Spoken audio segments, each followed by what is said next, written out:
12 individual kinasuhan ni Senator Ontiveros ng cyber libel dahil sa alias Rene video. Umabante sa balita si Abante reporter Ryan Riloban. Abante Radyo Balita sa tanghali. Rocky, formal na nga nagsamba ng kaso si Senator Lisa Ontiveros sa National Bureau of Investigation ngayong umaga laban kay alias Rene ang bumaliktad na testigo sa pagdinig noon ukol sa mga umano'y pang-aabuso ni Pastor Apollo Kibuloy. Pasado alas 11 ng umaga nang dumating si Ontiveros kasama ng kanyang team sa NBI.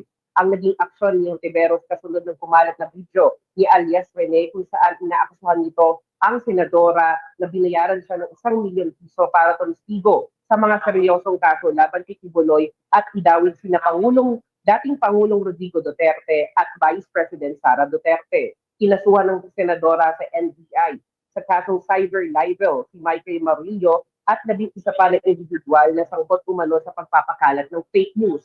Sa ambush interview, sinabi ni Ontiveros na ito ay pasimulang hakbang pa lamang nila upang matukoy ang nasa likod ng dalawang maling video na kumakalat sa social media. Anya pananagutin niya ang mga individual na sangkot sa mga video na puro pasinungalingan, lalo pa nadamay ang ibang individual.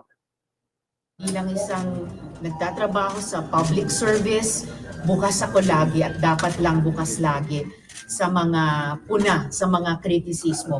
Pero hindi ako papayag sa ganitong mga pagsisinungaling, mga mapapanganib na pagsisinungaling, lalo na ang tinarget ay hindi lang ako. Ang tinarget ay ang mga witnesses, ang tinarget pati mga staff ko, tinarget ang Senado mismo.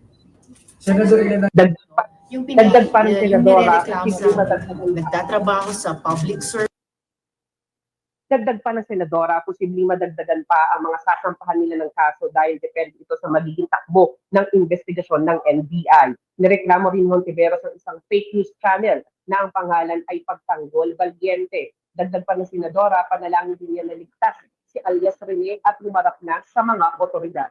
No, yung nirereklamo ko, pinaiimbestigang fake news channel nagngangalang Pagtanggol Valiente. Bagong-bago po yan. Binuo lamang noong June 24, the day after nung mga huling mensahe ni Michael Maurilio. So, hiniling ko sa NBI ngayon alamin sino ba yung Pagtanggol Valiente na yan, sinong mga tao, sinong grupo, at dahil baka o malamang konektado yan dun sa cry for help yung earlier last month ni Michael Maurilio. Nanalangin pa rin ako para sa kanyang kaligtasan. Sana matukoy kaagad ng PNP Davao kung nasan siya at mailigtas. Pero gayunpaman, kailangan na niyang magpaliwanag at managot kung bakit siya nagsisinungaling sa mga video na ito. Sen, do you believe in the theory?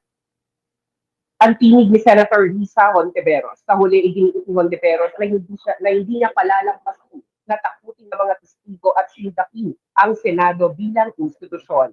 Ako, si Ryan Riloban ng Abante Radyo. Ito ang balitang mabilis, mabangis at walang lintis.